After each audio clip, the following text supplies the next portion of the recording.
Assalamualaikum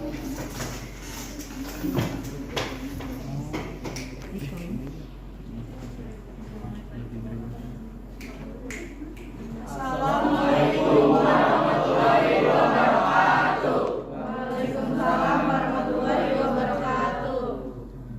Perkenalkan, nama saya Rifat Amalia, peran saya sebagai murid 1.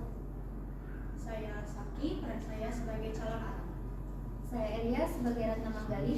Saya Rizka Nadia sebagai warga perempuan 1. Saya Konita, saya sebagai warga perempuan 1. Saya Nita sebagai warga perempuan 3. Saya Haris sebagai warga perempuan 4. Saya Bella sebagai murid 2. Saya Penny sebagai warga 4. Saya Fadil sebagai warga 3. Saya Rian sebagai warga 2. Saya Iwan sebagai warga 1. Saya Ipang sebagai Bahula. Saya Dimas Ramadan sebagai Empu Barada. Saya Padil Wirawan sebagai Widiasa. Saya Robi sebagai prajurit 2. Saya Rona Padil Santo sebagai prajurit 1. Saya Rozen sebagai Raja Erlangga.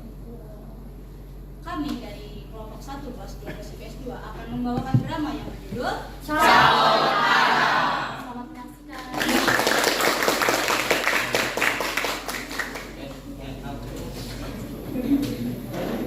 Pegang hukum yang habis. Sampai bikin mandi di sini. Baik. Sini gua nggak belajar PSI.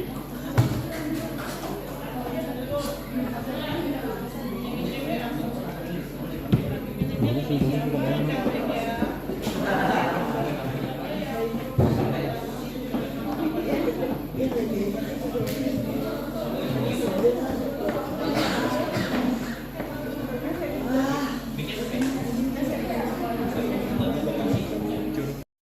Dahulu kala, terdapat desa yang bernama Desa Jireng.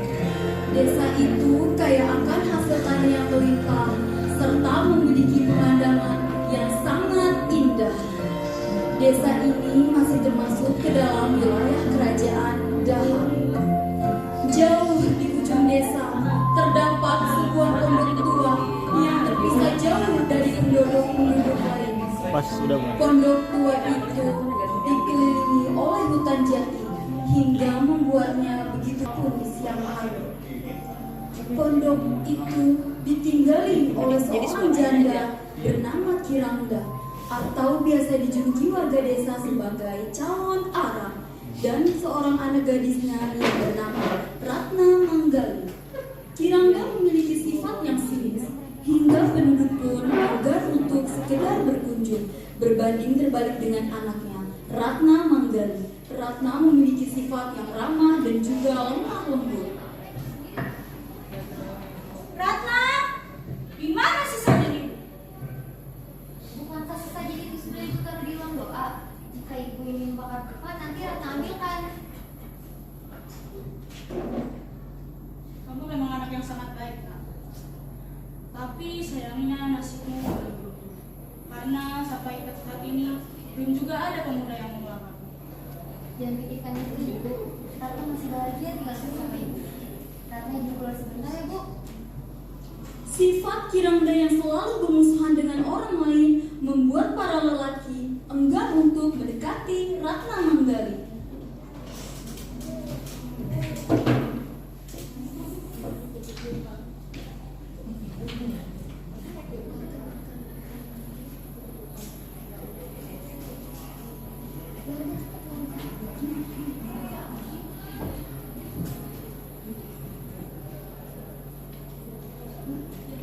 Hei, ada lamangan di sana. Mengapa dia termenung? Ayo kita akhiri dia. Ayo. Permis. Mengganggu. Apa sedang memikirkan? Kami melihatmu terpenuh sejak tadi. Aku tidak apa-apa, Tuan. Sedang apa kalian? Tidak. Apa kalian sedang mengganggu anakku? Kami yang sebentar. Pergi kalian! Ratna, jangan biarkan pengganggu itu kemana. Ibu mau pergi.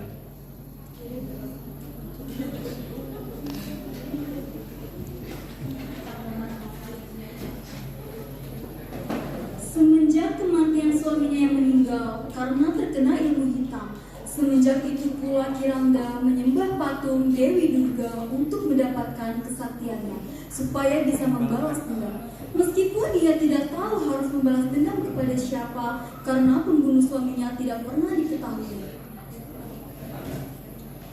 Dendam kesumat ibunya membuat Ratna Manggali harus menanggung derita. Dikala suasana hati ibunya sedang buruk, maka ia akan memarahi Ratna. Tapi berbeda di saat suasana hatinya sedang baik, maka ia akan mengobrol dengan Ratna membicarakan tentang masa depan.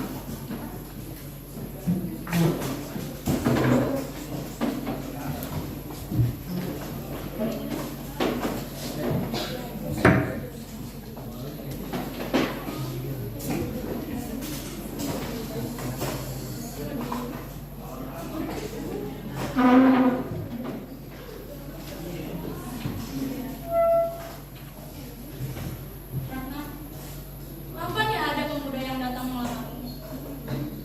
Ibu sudah terlalu tua. Ibu takut tidak bisa menjaga. Jadi tenang saja, dan berdua karena masih ingin di sini menjaga ibu. Kamu memang benar-benar anak yang sangat baik. Ibu harap kamu mendapat lelaki yang bisa menjaga nafsu ibu ya. Ini sudah malam pun, jadi kita masuk yuk.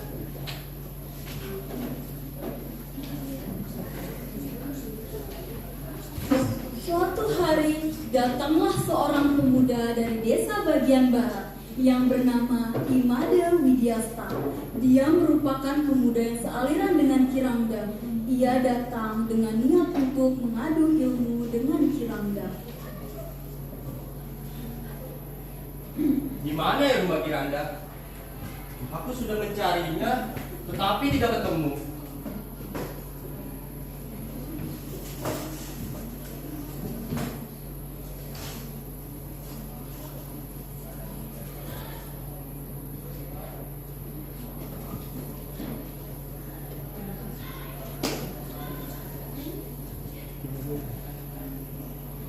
Lalu Widyasta melihat Ratna Manggali yang sedang menyuci baju di sungai.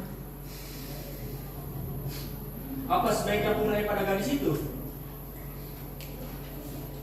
Permisi Nona, Ya Tuhan, yang bersyukur. apakah kamu tahu di mana Kiranda tinggal? Rumah Kiranda berada di tengah hutan jati. Jika boleh tahu, ada keperluan apa Tuhan untuk keperluan Kiranda? Saya harus menyampaikan amanat dari guru saya. Oh, kalau begitu tunggu sebentar ya Tuhan. Kebetulan saya pulang ke sana.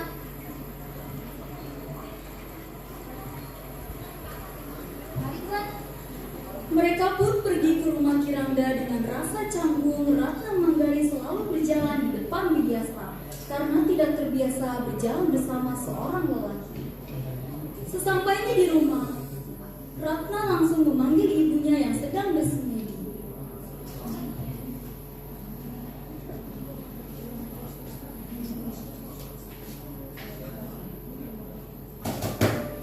Ibu, ada utusan Dewi Durga yang ingin menyampaikan amanatnya kepada ibu. Buyarlah semedi Kirangda dengan perasaan jengkel. Kirangda pun langsung keluar dari ruang doanya. Ada apa? Siapa yang mencari? Aku Bu, ada utusan Dewi Durga yang ingin menyampaikan amanatnya kepada ibu. Di mana dia?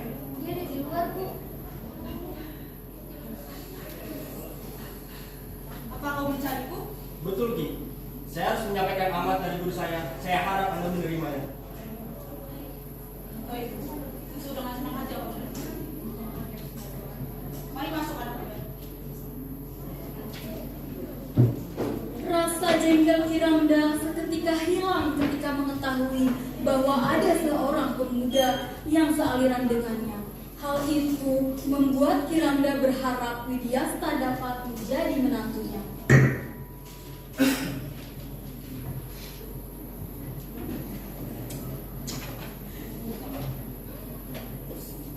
Daripada kau harus menempuh perjalanan jauh lagi, lebih baik kau tinggal di sini untuk sementara waktu. Apa tidak merepotkanmu? Tentu saja tidak. Lagi pula aku tahu kalau kau menyukai anakku. Orang sesakti dirimu emang pantas memberitahu itu. Tapi kau harus sedikit berusaha untuk menyelamatkannya. Karena anakku itu adalah orang yang sangat lemah. Tenang saja, akan ku perjuangkan cintaku. Baiklah, coba saja kalau bisa. Sejak saat itu, hubungan Widyasta dan Ratna Manggali semakin akrab.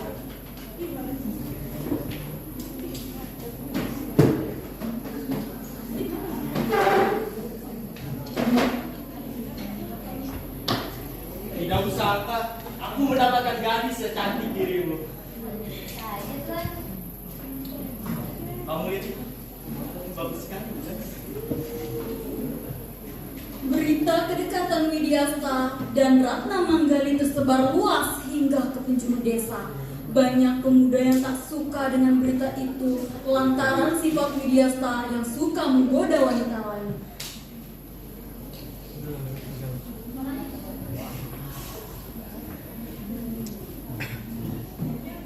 Kalian semua, apakah sudah tahu? Kudengar, si Widyasa itu sekarang semakin dekat dengan Ratna Manggali.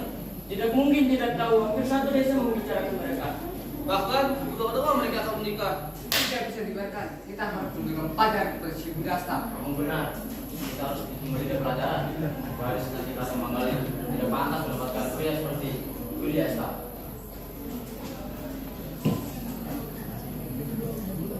Keesokan harinya, dua orang gadis sedang berbincang ria setelah pulang mencuci dari sungai.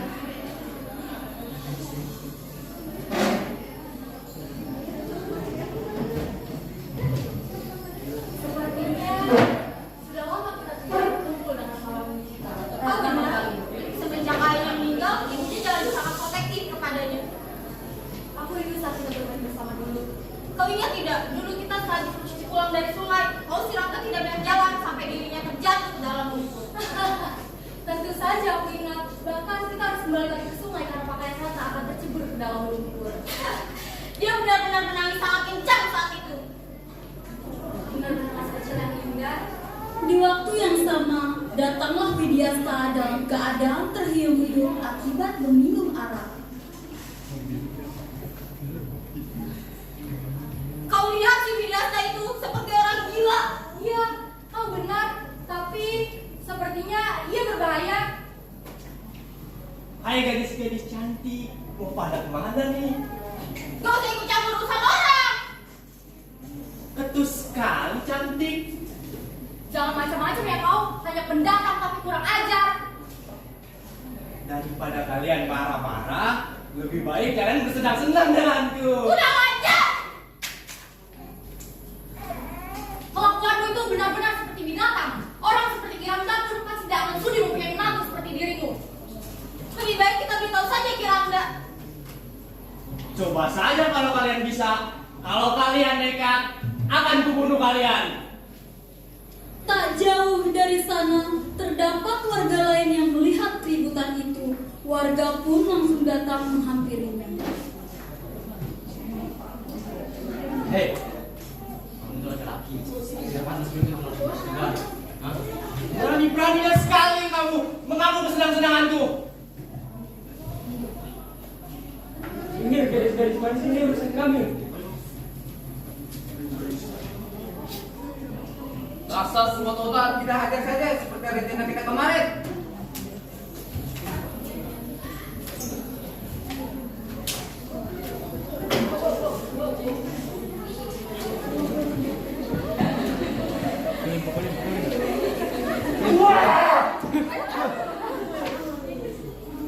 Cuma segitu saja pengakuan kalian.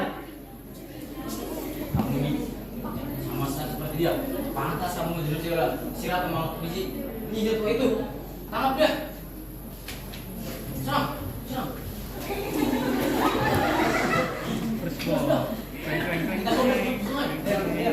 Dibawalah Widyasta ke sungai untuk dihancurkan. Tidak jauh dari sana, ada gadis lain yang melihat Widyasta telah dihabisi oleh warga. Apa yang harus kita lakukan? Apakah kita harus menolongnya? Sepertinya itu telah mati, seperti sudah mati. Tapi mengapa warga membunuhnya? Kita harus tahu mereka berita Kiranda.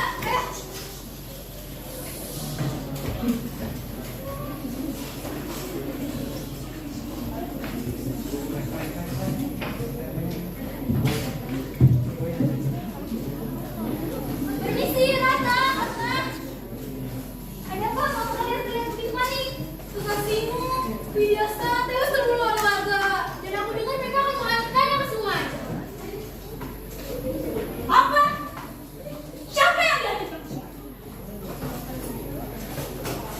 Ibu, mereka bilang Widya sampai harus dibunuh. Apa? Calon menantuku dibunuh? Berani-beraninya mereka membunuh menantuku. Apa mereka tidak tahu? Aku ini calon anak. Sabar Ibu. Aku sudah tempat di dosa ini. Kalian lebih baik pulang ya. Terima kasih telah memberikanku. Apa dan aku tukang izin pulang.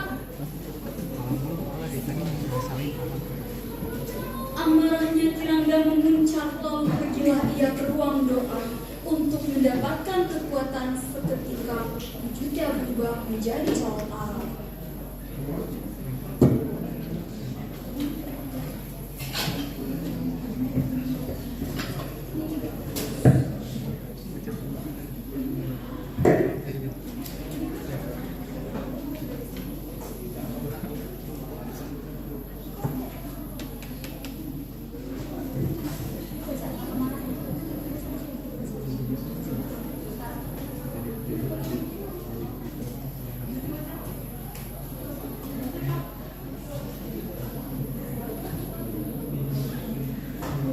Ibu, tolong sabar Ibu.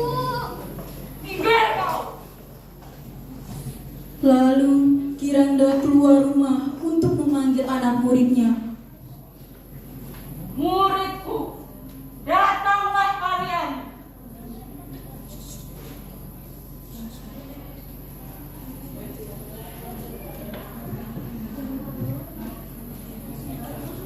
Datanglah kalian. Bantu aku.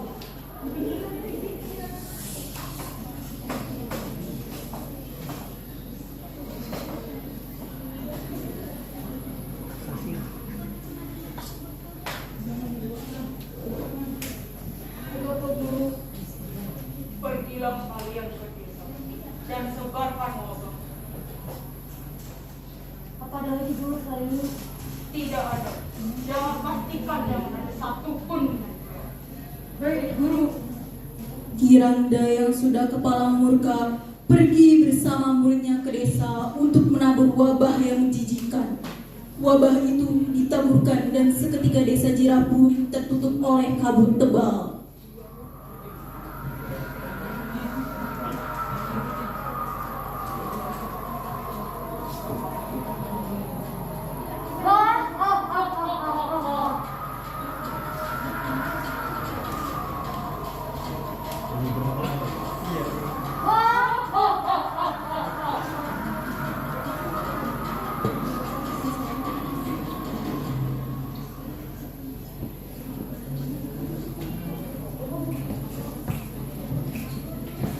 Di sisi lain, kabar desa Jirah yang terkena wabah sudah terdengar sampai ke kerajaan Daha.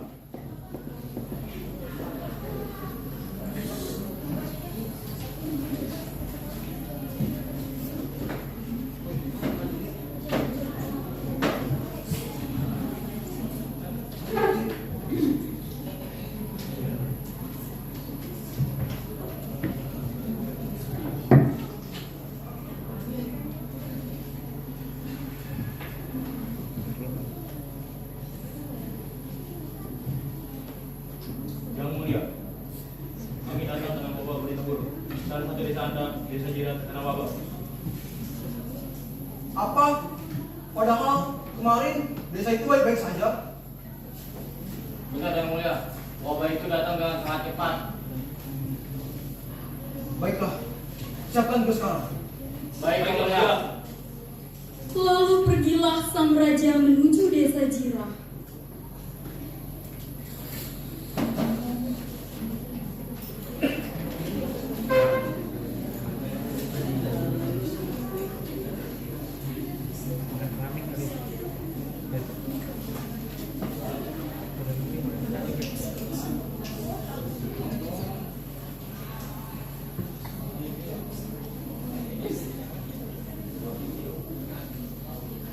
Alangkah terkejutnya sang raja saat melihat desa Jirah sedang dalam kondisi yang mengenaskan. Padahal sebentar lagi desa ini panen. Namun sekarang tanah-tanah mengering dan rumput-rumput pada mati. Desa Jirah benar-benar dalam keadaan yang buruk. Semua hasil tani, bahkan hewan ternak ikut menjadi korban wabah yang ditebarkan secara alami.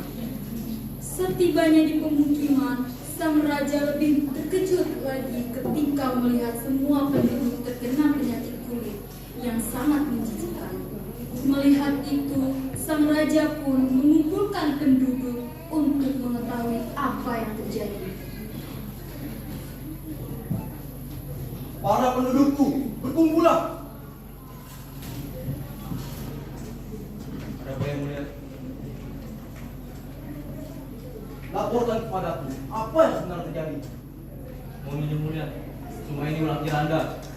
Betul yang mulia, entah apa yang terjadi padanya hingga membuat kami seperti ini. Betul yang mulia, bukankah orang seperti dia harus segera dihukum? Betul, kasihlah hukumannya yang setimpal untuknya. Orang seperti dia pantas dihukum mati. Setuju? Tenanglah wahai rakyatku. Aku akan menghukum dia dengan sesuai dengan hukum kerajaan ini. Lebih baik kalian pulang dan beristirahatlah. Baiklah, terima kasih mulia.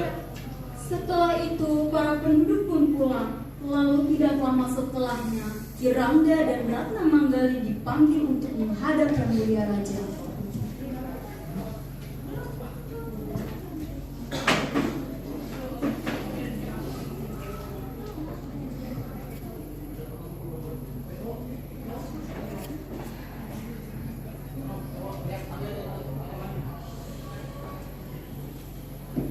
Kirangda mendongakkan kepalanya dengan sombong, berbeda dengan Ratna Manggali yang hanya bisa menunduk karena malu dengan apa yang ibunya telah perbuat. Kirangda, apa yang sebenarnya kamu lakukan kepada rakyatku? Kamu boleh saja menggunakan ilmu hitam, tapi jangan sekali-kali kamu menyakiti rakyatku. Yang mulia, kau juga harus tahu kalau rakyatmu itu juga kejam, terhamba dan terhamba. Memang apa yang dilakukan oleh rakyatku? Rakyat munafikmu itu dengan tega-teganya membunuh calon menantuku dan membuangnya ke sungai. Apa benar begitu, Ratna? Ampun Baginda, apa yang dikatakan ibuku memang benar. Tapi apa yang dilakukan warga juga ada benarnya. Apa maksudmu? Waktu itu, hamba pernah mengikuti Widyasta dengan memabukkan dan menggoda wanita. Karena itulah warga membunuhnya. Kenapa kau tidak bilang kepadaku? Mundur kalian! Bunuh! Ratna! Oh, pulang! Kalian tunggu kembali saya. Pulang! Setelah mengucapkan sumpah serapah, Kirangda pun meninggalkan tempat itu. Sang raja memutuskan bahwa Kirangda harus dihukum dengan cara dibunuh.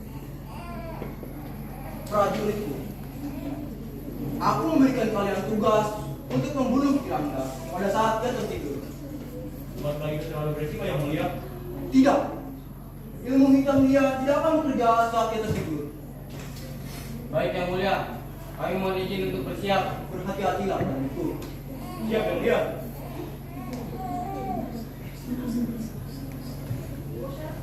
Malam harinya, kedua prajurit itu pergi ke rumah Kirangda.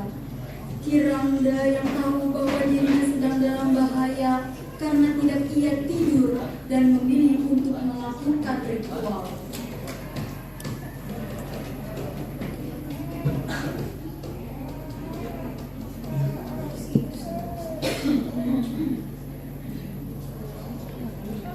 Hah? Iya, Bu.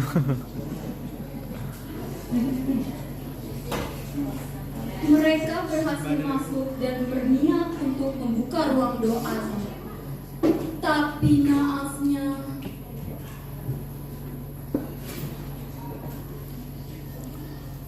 Boleh jika aku bodoh? Tidak pada saja. Panggil raja lemahmu itu. Suruh dia lawan aku. Pergi kalian.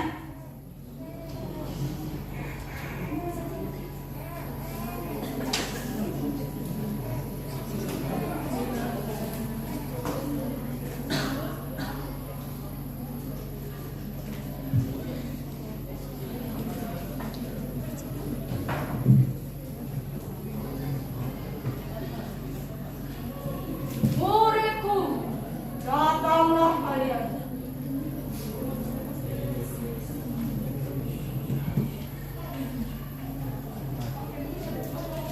Ada apa guru? Pergilah ke raja. Teror mereka hingga mereka ketakutan. Baik guru.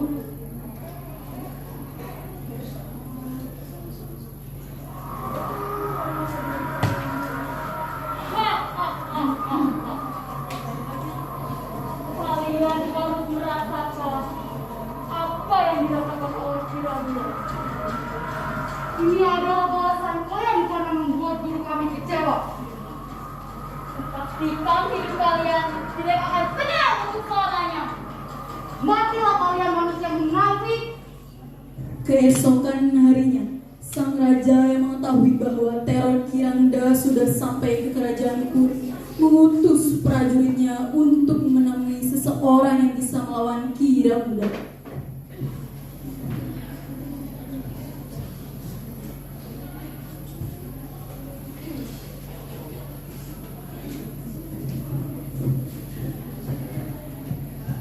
Maaf yang mulia, kami gagal dalam menjalankan tugas yang Anda berikan. Benar yang mulia, Kiranda akan menyebarkan virus yang sangat berbahaya. Apa? Kalian cepat temui Kubarada. Hanya dia yang bisa menyelesaikan teror ini. Tapi di mana ia berada sekarang? Dia sepertinya berada di Padepokan. Baiklah yang mulia, kami mohon izin untuk menemuinya. Berhati-hatilah. Siap yang mulia. Kedua prajurit itu pun pergi menemui Empu Barada, guru Kirangda dahulu sebelum menjadi sesat seperti sekarang. Sesampainya di Padepokan, prajurit itu langsung menemui Empu Barada untuk menyampaikan amanat dari sang raja, sekaligus menceritakan apa yang terjadi di kerajaan Daha. Bu Barada, maaf karena mengganggu waktumu. Kami adalah utusan dari kerajaan Langka. Kami datang untuk menyampaikan amanat. Apa yang ingin kamu sampaikan kepada diri itu? Keadaan kerajaan sangat gawat. Oleh karena Kiranda yang berubah menjadi daran-daran dan menebarkan wabah ke seluruh kerajaan. Raja memintamu untuk mengakhiri teror ini, karena hanya kaulah yang bisa melawannya. Rangga adalah muridku. Ternyata sikap keras kepala dia belum juga hilang. Aku akan bantu kalian. Lebih baik kalian pulang. Baiklah, terima kasih Bu. Ya, berhati-hatilah.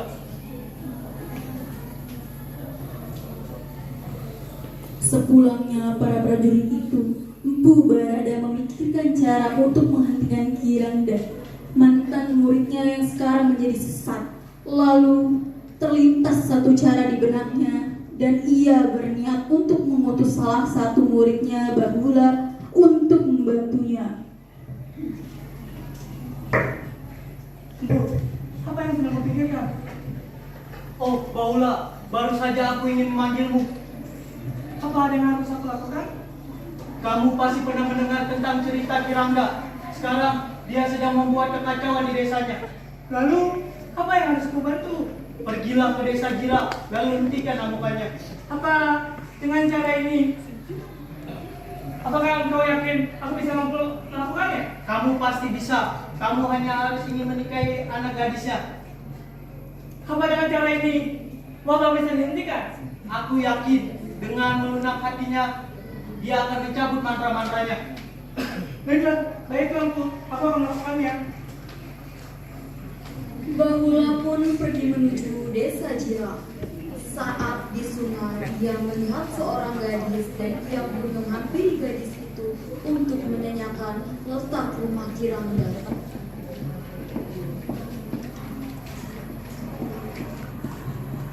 Permisi adik. Siapa kau? Oh maaf, aku tidak punya nomormu. Apakah engkau bisa mengantarkanku ke rumah Kirangda? Siapa kau? Kau pernah di sini? Saya Bahula, murid dari Bu Barada. Barada, berita kau mengantarnya. Lalu diantarlah Bahula menuju rumah Kirangda. Ini rumah Kirangda, Tuan. Baiklah, sudah mengantarkanku. Tidak masalah. Lalu Bahula pun berniat mengetuk pintu itu. Tapi tiba-tiba dari dalam rumah keluarlah seorang wanita tua. Siapa kau? Saya Bahula, murid dari Bu Barada. Barada? Akhirnya dia mengirim anak muridnya juga. Mari anak muda, kita masuk.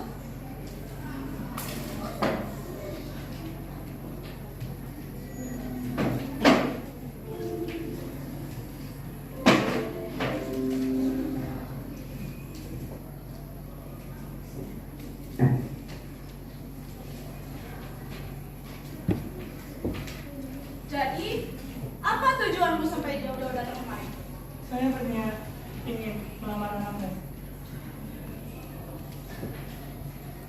Kamu ingin melamar anakku? Wah, akhirnya ada juga pemuda yang datang untuk melamar anakku. Bahula yang melihat perilaku Kirangda sedikit takut, karena jika ibunya saja seperti ini, bagaimana dengan anaknya? Mungkin lebih buruk lagi. Itulah yang dipikirkan oleh Bahula. Kau harus bertemu anakku. Ratna, temui calon suami. Tapi tidak seperti yang dibayangkan. Dari kamar muncullah seorang gadis cantik yang ternyata adalah gadis yang ia temui sebelumnya. Seketika hati Bahula pun bahagia karena gadis cantik ini adalah calon istrinya. Kamu jadi anakmu kan? Bahula, ini adalah anakku satu-satunya, Ratna Manggala. Ratna, ini adalah calon suami. Jadi ini yang akan menikah dengan saya. Ya, jaga dia sebaik-baiknya. Baik, saya akan menjaganya seperti saya menjaga wanita yang saya cintai.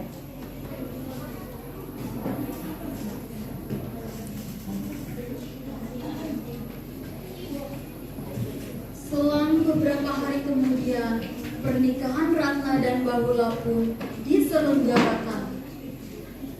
Pernikahannya diselenggarakan dengan sederhana di rumah Kirangda. Kirangda sangat senang hingga melupakan dendamnya kepada penduduk.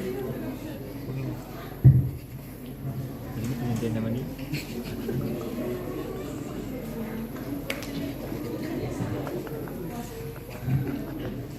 Jadi tahu sih betul. Akhirnya kalian menikah. Bahagialah kalian anakku.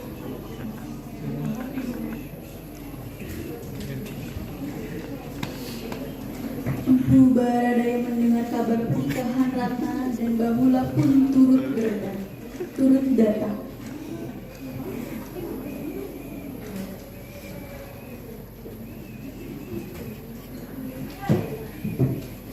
Kirangda, sudah lama kita tidak berjumpa. Ibu Barada, ada apa kau sampai jauh-jauh datang kemari? Aku kesini ingin menjenguk anak buahku. Bahula, ikut aku sebentar.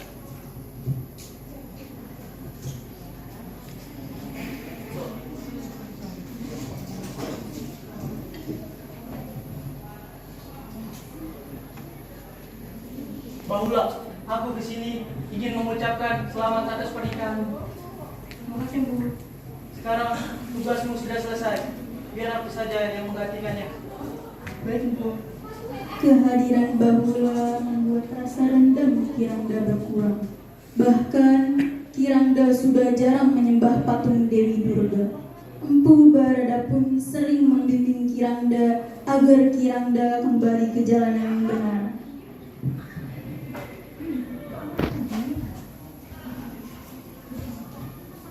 Suatu malam, Ratna mengajak Kirangda untuk membicarakan sesuatu.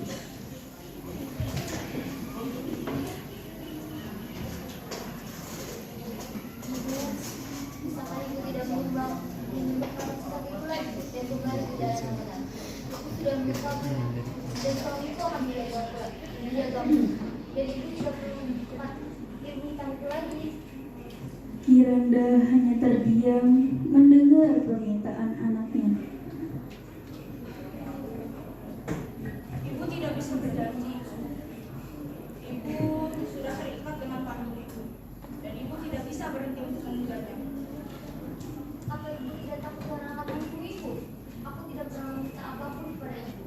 Namun kali ini surutilah permintaan ibu. Kirangda hanya terdiam dan meninggalkan Ratna menuju kamarnya.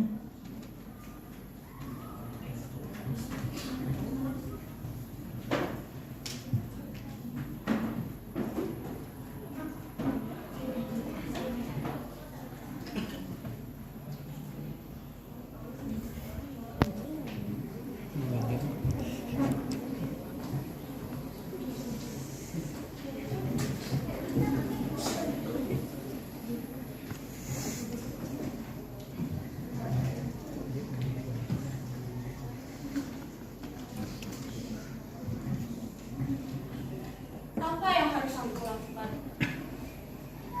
Aku tidak bisa berhenti untuk menyembah patung itu. Tapi anakku Ratna, dia tidak pernah memohon kepadaku sampai seperti itu. Apa yang harus aku lakukan? Kirangda pun tertidur setelah lama merenung. Saat tertidur, ia bermimpi dihampiri oleh calon arang. Calon arang itu sangat marah kepada Kirangda karena Kirangda telah lalai dengan kewajibannya menyembah Dewi Durga.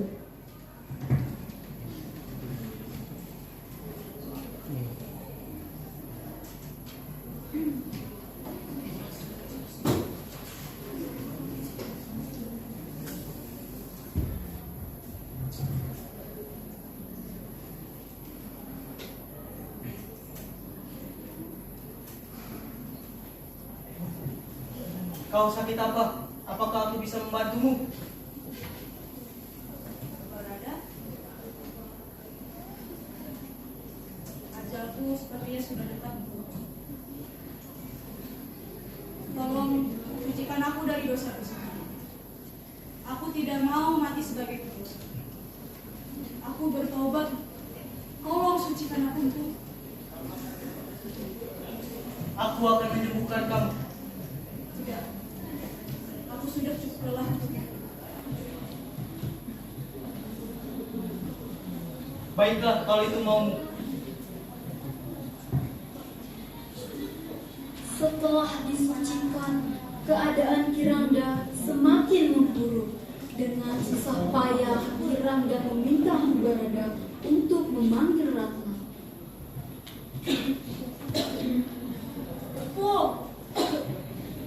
Ya, Kirangda. Baiklah. Kirangda. Kemari sebentar. Ibumu sudah mendekati ajaran. Ibu, apa yang terjadi padamu? Ratna, Ibu sudah mendekati ajal. Jaga dirimu ya. Tidak, ibu masih bisa sembuh. Ya, ajalku sudah dibuat. Tidak, ibu. Barulah, kemari Ratna. Ya, Ibu. Tolong jaga Ratna. Tolong jaga dia sebaik aku menjaganya. Aku berjanji, aku akan menjaganya dan aku akan membahagiakannya. Ratna, Ibu. Ibu. Bersama dengan kepergian Kirangda, berakhirlah teror calon arang. Hujan pun turun, menurunkan wabah di desa Jirang. Pada akhirnya, desa itu pun kembali tentram seperti semula. Dan kisah calon arang ini pun telah berakhir.